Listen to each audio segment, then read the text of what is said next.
that you actually care about the rights of women and girls in sports. I'm just gonna give that to you and say, all right, maybe that's true.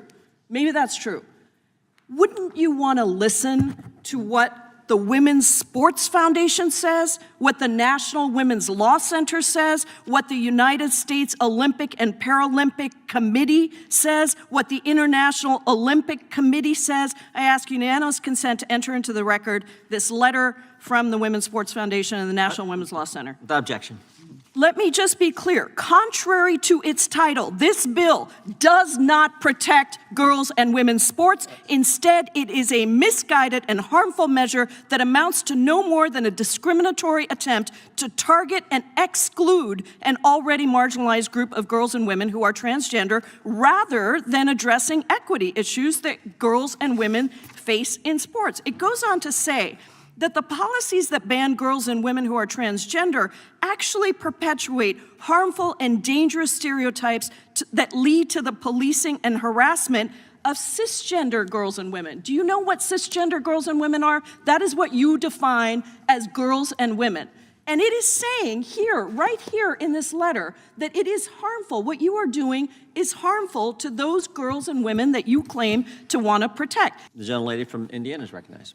Thank you, Mr. Chairman. And truly, I actually would like to play some video to say how we're going to enforce it. I want to see what it really can cause, how much harm, and we can show examples to have a much stronger guy playing the sports against biologically not as strong women. Most of us, and as I said, are not biologically as strong. And it is unfortunate that the other side tried to, really deter the conversation in a different direction and divert it, and not talking about, let's talk about how we are going to protect our women and girls. And I would appreciate if we can have video of some examples how our girls can actually got hurt.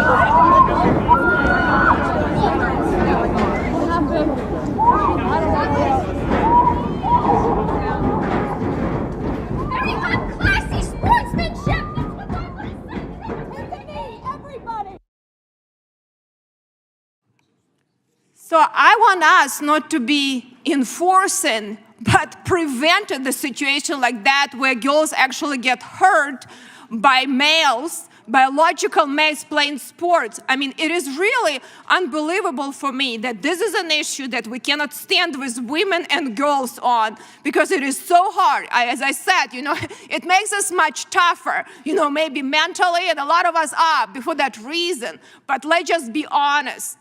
Boys, natural biological boys have advantage, have a differently advantage against women playing sports. Let's recognize and be honest about that and not divert the conversation. So I would really appreciate us to go back to this bill and not to try to talk about issues like some of the other side are trying to do, that we can debate and deliberate, and we will debate and deliberate. But this issue protected women. Yes, I will yield. Yeah, we could not understand any of the film that you saw.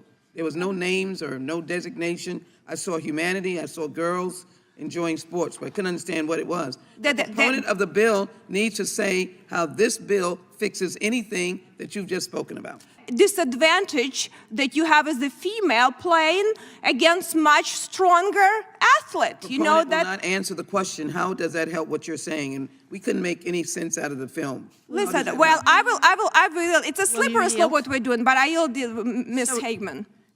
So all of those were videos that I'm actually very surprised that my colleague on the other side isn't fully aware of those particular videos. They've been showed over and over and over again in a variety of media.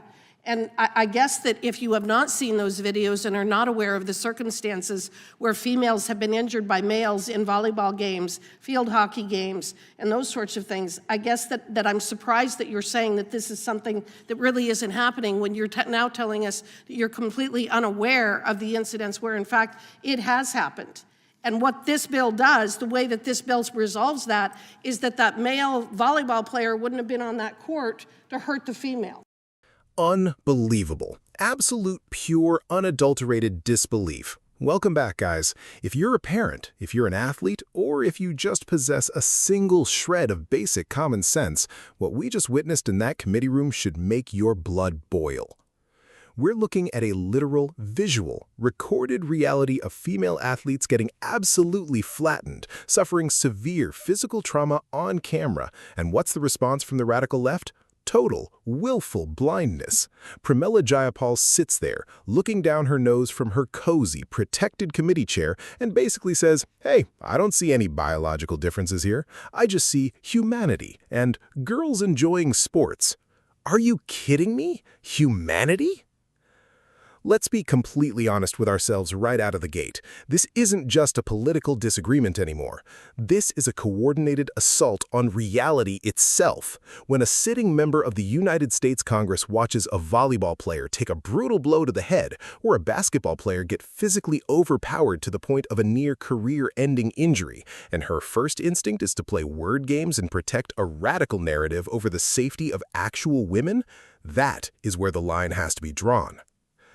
Thank God we have people like Victoria Spartz and Harriet Hageman who are willing to stand up, bring the actual receipts, and refuse to let these bureaucrats hide behind their deeply out-of-touch talking points. Spartz didn't just debate her, she brought the visual proof right to her doorstep. And Hageman? She didn't just back her up, she completely dismantled the entire house of cards Jayapal tried to build. We're going to watch the full breakdown of this hearing, from Jayapal trying to substitute real athletic safety with letters from bloated political action committees, to the moment the actual truth hits the screen. Stick around, hit that subscribe button, because we are diving deep into the exact moment the radical left's narrative collided headfirst with undeniable biological reality. Let's roll the full clip.